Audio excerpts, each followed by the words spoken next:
Yang menghalalkan kepiting itu mengharamkan yuyu. Tahu yuyu? Yang kecil di sawah ya. Tak tanya, kenapa yuyu halal? Karena amfibi Gus, bisa hidup di dua alam.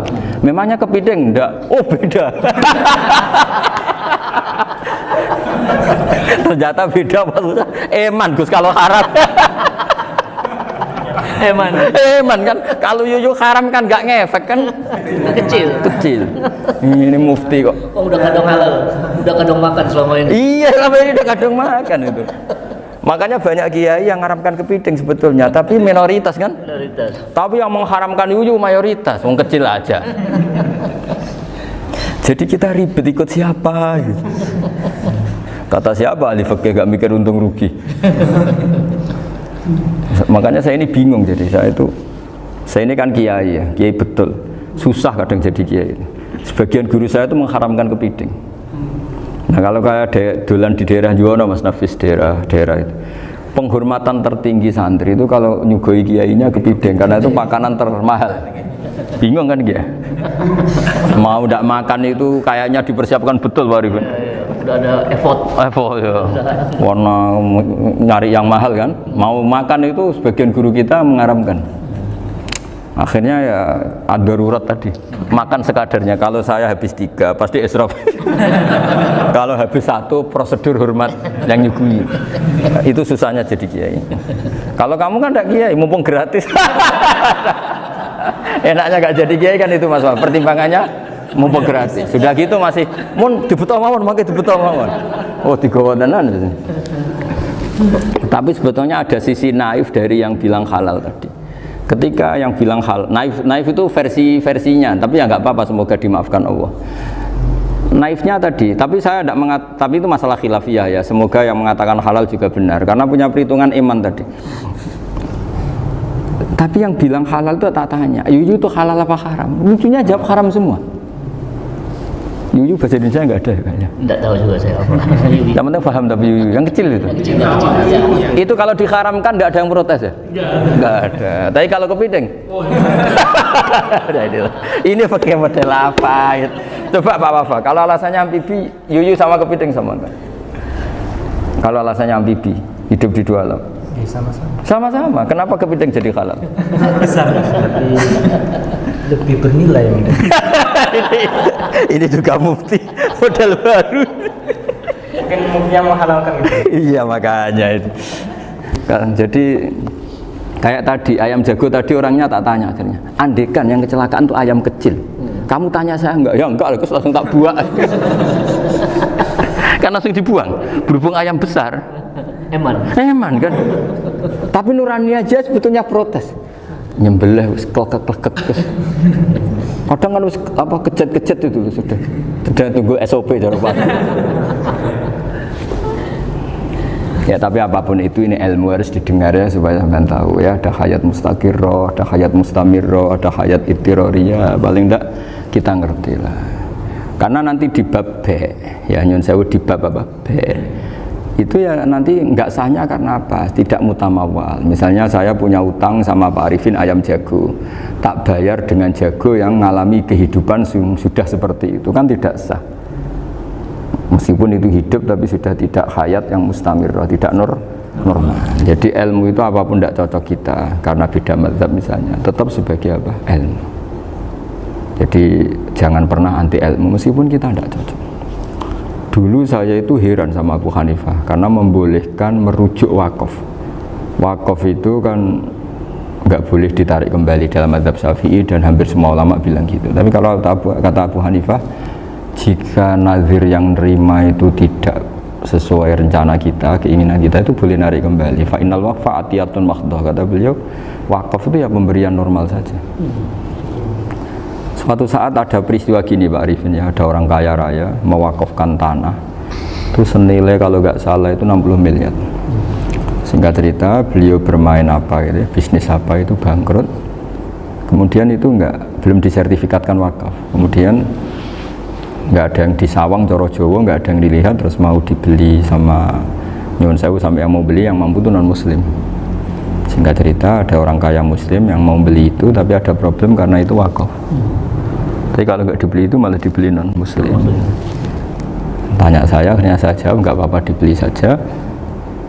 Ngikuti mazhab Abu Hanifah. Karena kalau mazhab Syafi'i itu nggak sah semua pembeliannya. Tapi apa artinya mazhab kalau kita berpikir nggak sah, tapi yang jual melakukan?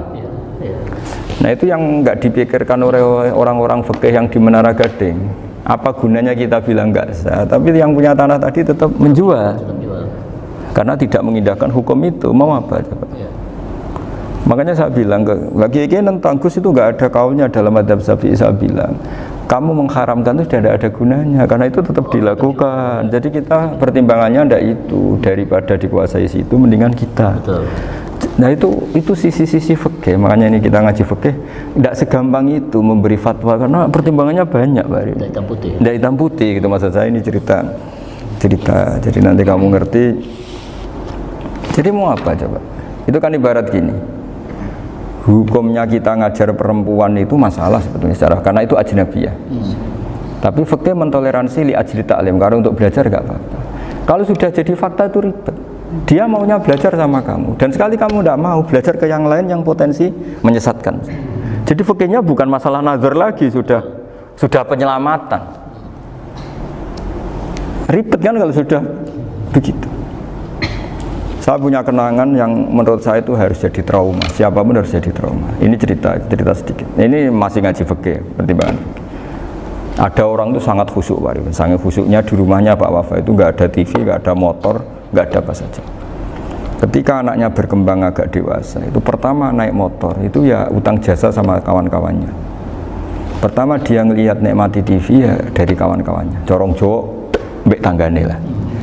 Padahal orang tuanya ini protektif justru karena banyak tangganya sing ndak pati Islami lah. Ya mereka orang Islam tapi ya nggak sholat, nggak apa.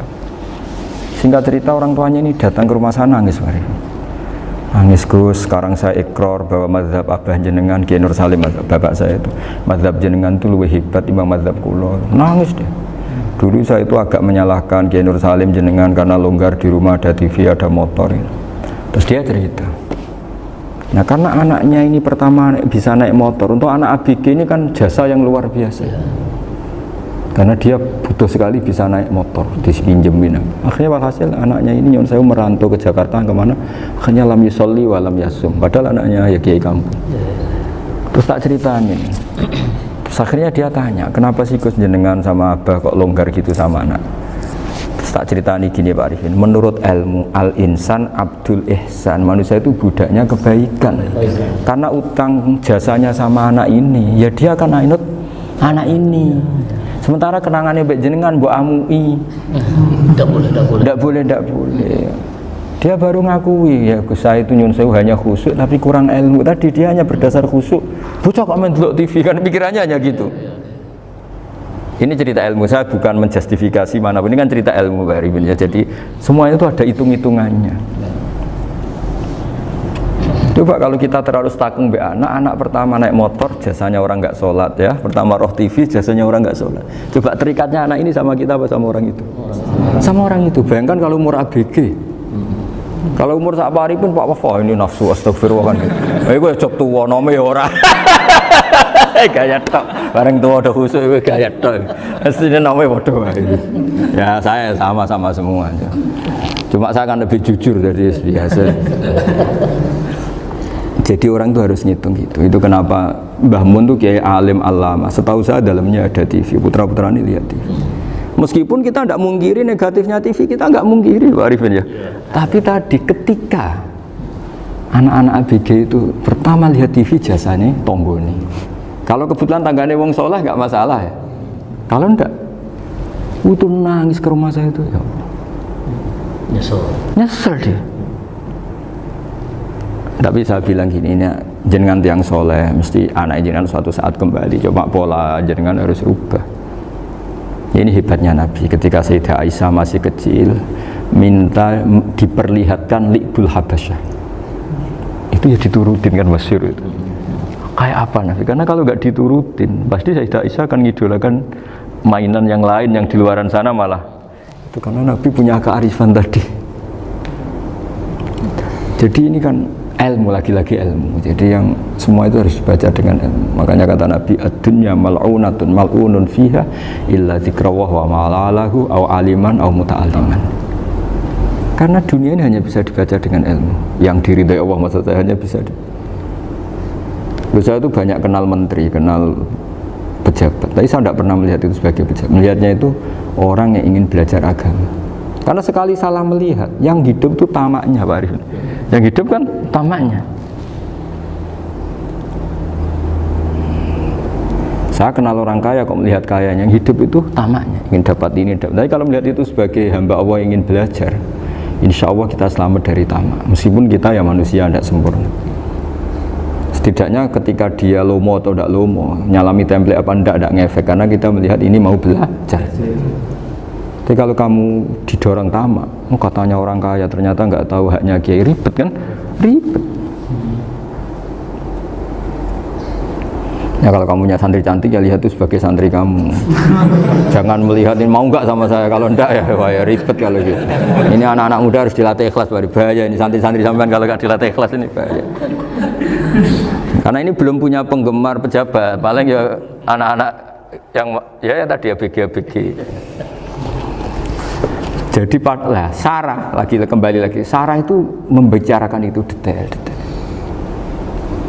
Jadi ya makanya kenapa orang mati yang lahir langsung meninggal itu nggak wajib disolati. Alasannya fikih ya lucu, karena dikatakan sholat mayit di mana-mana mayit itu sabakohu hayatun.